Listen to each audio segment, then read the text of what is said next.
Okay, so if they're going in, so what did Kim do while all this was going on?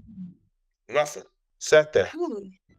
There's articles that said that Cassie was saying that, Cassie was basically Diddy's slave, and that Oh, whatever he wanted to do, he would do. He would fight with her friends, argue in her face, do all this stuff, and she would just, pretty much take it, you know?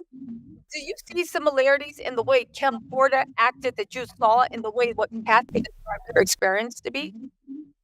I don't know what Cassie, how she acted around him. I've only could perceive like when she cut her hair off because Young Jock said, Puff said, I want you to cut your hair and she does it.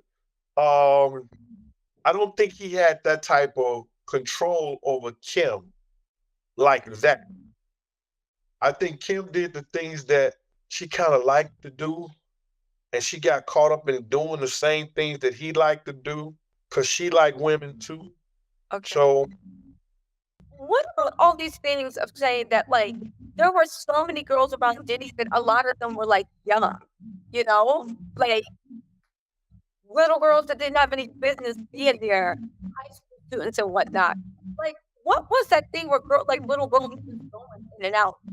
You ever witnessed that or seen anything like that or other than those girls that was in the studio with Miss Lopez that night, they all look of age or some young. I don't know that, you don't ask for nobody ID.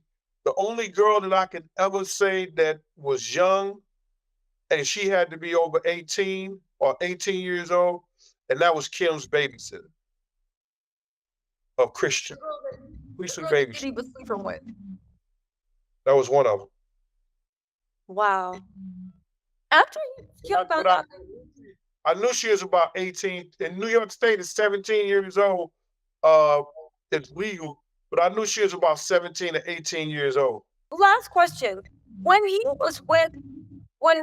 Kim found out about the babysitter, did the babysitter stay or did Kim fire her?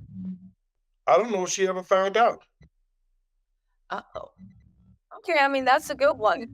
Very, very last question. What's your take on Mace, Curry, Roger Bond now coming out with their experiences, what they experienced with the I don't have any take on, what those guys are doing or how they doing it.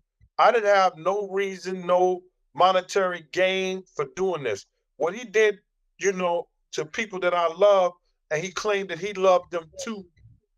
I was making aware of it. Your love was uh minuscule. It was monstrous, bro. Because the things that you did to those people, and you still go on air and you claim that you love them. I was letting people know, nah, no, it don't go down like that. It ain't you're wrong. The way you did certain things. So, um, what they do it and why they do it, they have to answer that. They have to answer that. I don't care why they did it, or I don't I don't care nothing about, you know, how they put it, how they tell their story. That's their story. It has nothing to do with Gene Deal.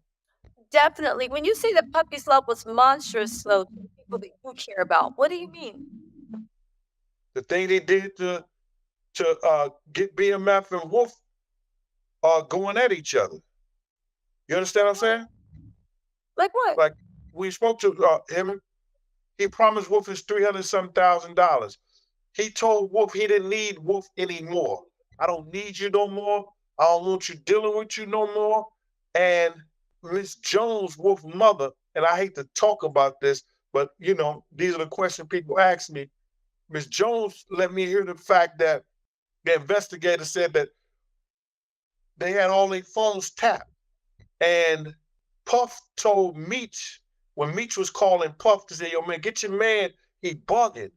You know what I'm saying? Before Wolf was even dead, he bugging, man. We're trying, and Puff words was, bruh, do what you got to do. How you say that to your friend? How you say that to your man? Somebody who been there for you, that's made sure that you was all right. How do you do that? Why did you do that? Wolf ended up getting killed that night. You know what I'm saying? To a guy worrying, it's just stories after stories after story, and I got enough. Enough is enough, bro. And that's what this was all about. And had I known that he was going to get his just dessert with Cassie and some of the other people that's coming out, Mhm. my status in the streets, my status in what I did here in New York City, I wouldn't have never did it. I wouldn't have never said a word. But I didn't know none of this stuff was going to transpire. Yeah, I did this on my own. you did. You to your credit, you 100% did. Let me ask you a question about the whole situation. Could you Is this the just last one or the one before the last one this before the last? this is a very, very listen, let me just ask you one question and then I'll go. I'll hit you up with some more on that. We talk, don't worry, I got you. But Uh, with the wolf situation, so with Wolf, what was Puffy's relationship with Wolf? How did they come up together? And why was it so treacherous for him to be like, yo, you do that? Aside from the fact it's messed up, because I'm gonna say that. But like, could you just like let me know how they came up and their relationship and why Puffy owed Wolf so much? all right. Wolf was with Christopher Williams and Heavy D and them working for security and stuff for them before Puff was even in the whole thing. But Wolf was part of this crew called Butt Naked. They used to give parties, right? But other than that, they were street entrepreneurs that two of the individuals got arrested and they received 9 16 to life sentences in the courts. Oh wow. Right. The Yeah. people in Virginia did not know Wolf. So Wolf took it to trial and beat it. So now Wolf thing, because he was a part of that team, Butt Naked, that used to finance Puff and his artists. You understand? Before when Puff lost the job at Uptown Records, he still had to finance Craig Mack, Biggie, and try to get this to before he got to deal with the uh, Clyde Davis. Wolf of Mhm. them used to funnel money through Bad Boy with Puff, right? Oh. Okay. How? Keep his status. So now when Corey goes to jail, Puff is the one that's hitting Wolf off. You know, when Corey goes on the run, Puff is the one that hitting Wolf off with the paper bags to make sure Corey can still be on the run. Oh. Corey gets caught. He start doing his time. Puff don't want to pay no more. But Wolf made sure he paid and made sure Lamont and Corey had their commissaries, and they still got kids out here. So they had to make sure their kids was all right too and do some of that. A lot of that money was coming from Wolf. Wolf said, yo, I had $300,000 that I spent. I was right there in the office when Puff promised him, when I do this Universal deal, I'm going to give you your money. Huh. Wolf didn't see that deal. He just said no. You ain't getting it. No. BMF And ended up killing who's as friend as Puff. how long between him saying I'm not giving you that money and Wolf passing away do you think passed? I don't know the dates, but it wasn't long at all. It wasn't long at all. Because Wolf said, you know, I don't understand why Wolf would say what he said, yo, I'm gonna show you them niggas ain't who you think they are, you know. And the dude that Wolf put down as a gunman to BMF is the dude that killed Wolf. Oh wow. That's The dude crazy. that he put with him. I think it was Big Meech, right? Meech didn't kill him, but Meech it was the fight that he had with Big. Oh, that's right. Meech was there at the gun, but they said that happened over a girl at the club. Or do you think that might have just been an excuse? No, no, no. It had something to do with her, but Wolf had that girl was about 6 weeks pregnant with Wolf's child. And people don't know that. She was 6 weeks pregnant with Wolf's child. That's the same girl that Puff offered Wolf $10,000 to have sex with. And Wolf got mad and said, yo, I should have let you have sex with the BITCH. But she came over there and knocked Wolf's hat off his head. So Wolf goes over there to check her. Meech get involved with her because this girl is with a friend of Meech that he's about to do some business with. Mhm. You understand? Mhm. But they throw Wolf out the club.